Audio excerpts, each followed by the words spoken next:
اللهم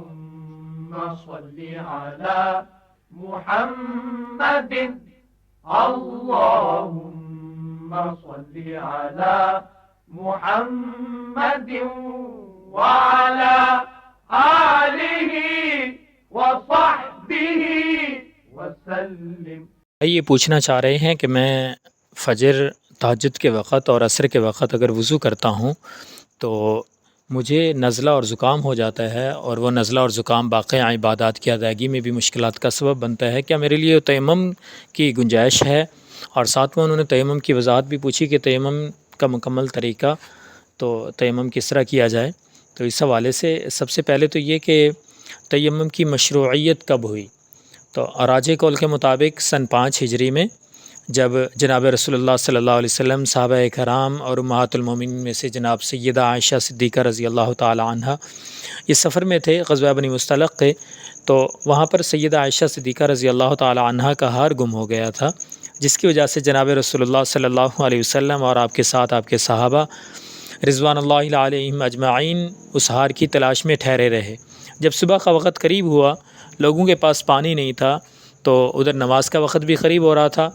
تو اب پریشانی ہو رہی تھی چونکہ قافلہ تھا مکمل۔ تو اللہ رب العزت نے اس وقت آیت تیمم نازل فرمائی،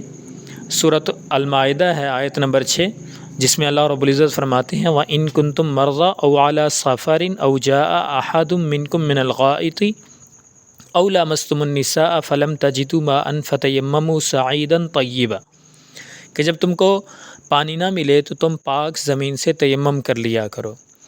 تیمم کرنا ہر اس شخص کے لیے جائز ہوگا جس کو پانی کے استعمال پر قدرت نہ ہو۔ اس کی 2 صورتیں ہیں۔ نمبر 1، پانی میسر نہ ہو، مثلا شہر سے باہر ہے آدمی اور جنگل میں ہے، میدان میں ہے، ویرانگی میں ہے، جہاں پر اس کے آس پاس کم سے کم 1 میل اور 1 میل سے زیادہ کا دورانیہ ہو، پانی اس سے دور ہو، تو اس کو آدمی کو معذور سمجھا جائے گا اور یہ سمجھا جائے گا کہ یہ پانی کے استعمال پر قادر نہیں۔ یا یہ ہے کہ پانی اس کے قریب ہے، جیسے کنواں ہے، تو اب کنواں تو بالکل اس کے پاس موجود ہے، لیکن کنویں سے پانی نکالنے کے لیے کوئی برتن نہیں تھا جس سے وہ پانی نکال کے وضو کر سکتا۔ یا پانی موجود ہے اور پانی کے پاس کوئی درندہ بیٹھا ہے اور پانی کو وہ استعمال نہیں کر سکتا، پانی موجود ہے، دشمن کے قبضہ میں ہے یا برابر والے آدمی کے پاس ہے، لیکن وہ آدمی اس کو پانی دینا نہیں چاہتا، تو پھر یہ ہوگا کہ آدمی معذور ہے، اور اس معذوری کی وجہ سے وہ آدمی وضو یا غسل کی بجائے تیمم کر کے پاکی حاصل کرے گا اور اپنی عبادات ادا کر لے گا۔ نمبر 2، پانی تو موجود ہے لیکن وہ شخص بیمار ہے، اب وضو یا غسل کی وجہ سے خود اس بندے کی اپنی ہلاکت یا اس کی بیماری کے بڑھنے کا یا پھر بیماری سے ہٹ کے اس کے کسی بھی عضو کے ضائع ہونے کا خطرہ ہے، تو اس وقت بھی اس بندے کو معذور اور مجبور سمجھتے ہوئے تیمم کی اجازت دی جائے گی، اور یہ وضو یا غسل کی بجائے تیمم کر کے اپنی عبادات کو بجا لائے گا۔ اب بھائی نے جو مسئلہ پوچھا اس میں سب سے پہلے تو ہم نے یہ دیکھنا ہوگا کہ ان کو جو نزلہ اور زکام ہوتا ہے، تو اگر اس کا سبب ناک میں پانی ڈالنا اور کلی کرنا ہے تو پھر وہ اس چیز کو چھوڑ دیں، ناک میں پانی نہ ڈالیں، کلی نہ کریں، وضو کے جو فرائض ہیں ان کو پورا کر لیں۔ ناک میں پانی ڈالنا یا کلی کرنا یہ فرض یا واجب نہیں ہے، تو اس طرح سے وہ زکام اور نزلے سے بھی بچ جائیں گے اور ان کے وضو کے فرائض بھی پورے ہو جائیں گے، تو وہ وضو کر کے نماز اور اپنی عبادات وغیرہ ادا کریں گے۔ ہاں، اگر پانی کے استعمال سے، یعنی کہ چہرہ دھونے اور ہاتھ دھونے، اس طرح پورا مکمل وضو کرنے کی وجہ سے ان کو نزلہ یا زکام ہوتا ہے، تو پھر اس نزلے اور زکام کی کنڈیشن کیا ہے؟ اگر تو ہے ابتدائی سٹیج ہے کہ نزلہ اور زکام کی وجہ سے بندہ محفل میں نہیں بیٹھ سکتا، بات وغیرہ کرتے ہوئے مشکل اور تنگی ہوتی ہے، اسی طرح کسی بھی جو ہے نا عبادت کرتے ہوئے بھی وہ ناک اور نزلہ وغیرہ بہنا شروع ہو جاتا ہے یا جم جاتا ہے اور پھر وہ سر درد وغیرہ کرنے لگتا ہے، تو اگر یہ ابتدائی سٹیج ہے اور قابل برداشت ہے تو پھر تو اس کی گنجائش نہیں ہوگی تیمم کی۔ ہاں، اگر کوئی ماہر ڈاکٹر یا کوئی حکیم یا کوئی طبیب اگر وہ اس کا علاج یہ بتاتا ہے کہ آپ اس بیماری سے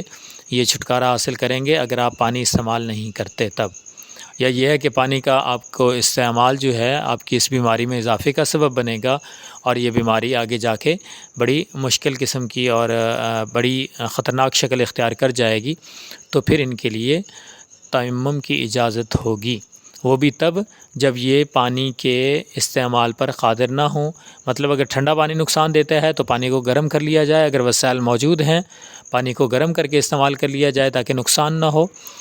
اب ساری چیزوں کی باوجود اس آدمی کے پاس وسائل بھی نہیں، اور اس پانی کا استعمال بقول ڈاکٹروں کے اس کو نقصان دیتا ہے، تو پھر اس بندے کے لیے اجازت ہوگی۔ باقی رہا تیمم کا طریقہ۔ تیمم کے طریقہ کے اندر سب سے پہلے تو بندہ آدمی نیت کر لے گا، اور نیت کرنے کے بعد اس کی 2 ضربیں ہوتی ہیں، یعنی اپنے دونوں ہاتھوں کو ہتھیلیوں کی جانب سے پاک مٹی یا مٹی کی کوئی بھی قسم، مٹی کی قسم سے مراد ہے جو چیزیں مٹی کی جنس سے ہیں، جیسے مٹی ہے، چونا ہے، چاک ہے، پتھر ہے، ریت ہے، ماربل ہے، اسی طرح کوئی بھی چیز جس کا تعلق مٹی کی جنس سے ہے، تو اس پاک مٹی سے آدمی پہلے اپنے دونوں ہاتھوں کو ہتھیلیوں کی جانب سے اس مٹی کے اوپر، اس ریت کے اوپر، مٹی کی جنس کے اوپر رکھے گا، لگائے گا، اور اس کے بعد اپنے ہاتھوں کو ہلکا سا جھاڑ کے ایک مرتبہ اپنے پورے چہرے کو دونوں ہاتھوں کے ساتھ اپنے پورے چہرے پر ہاتھ پھیر لے گا وہ مٹی والے، اور چہرے کی کوئی جگہ خالی نہ رہے جہاں تک ہاتھ نہ گیا ہو، جیسے ہم پانی سے اپنا چہرہ دھوتے ہیں۔ اور پھر دوبارہ اپنے دونوں ہاتھوں کو اس پاک مٹی یا مٹی کی جنس کے اوپر پھر دوبارہ اپنے دونوں ہاتھوں کو تلیوں کی جانب سے لگائے گا، اور لگانے کے بعد پھر ان ہاتھوں کو جھاڑ کے دوسری مرتبہ ایک ہاتھ کو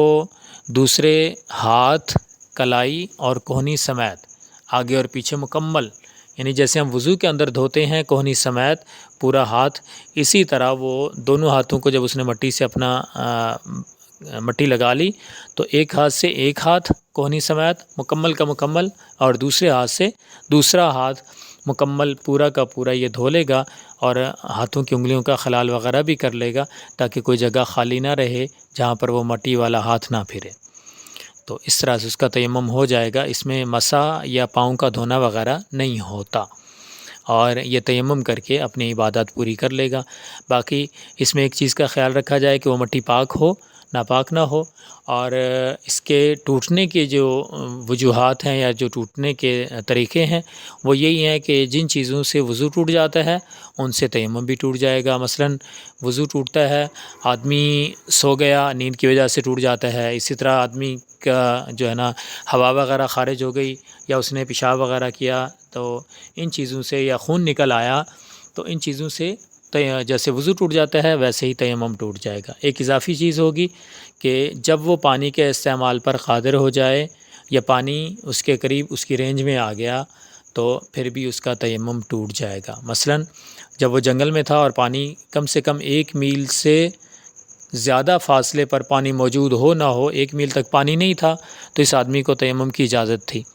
اب یہ ہوا کہ اس نے تیمم کر کے نماز پڑھی اور پھر اپنا سفر شروع کر دیا۔ اب آگے گیا تو آگے دیکھا کہ پانی موجود ہے، اور وہ پانی آسانی سے اس کو حاصل کر کے اپنا تیمم اور اپنا وضو اور غسل کر سکتا ہے، تو پھر اس آدمی کا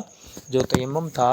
وہ خود بخود اس پانی کے استعمال پر قدرت کی وجہ سے وہ تیمم ختم ہو جائے گا، اور اس بندے کے لیے وضو کرنا ضروری ہوگا۔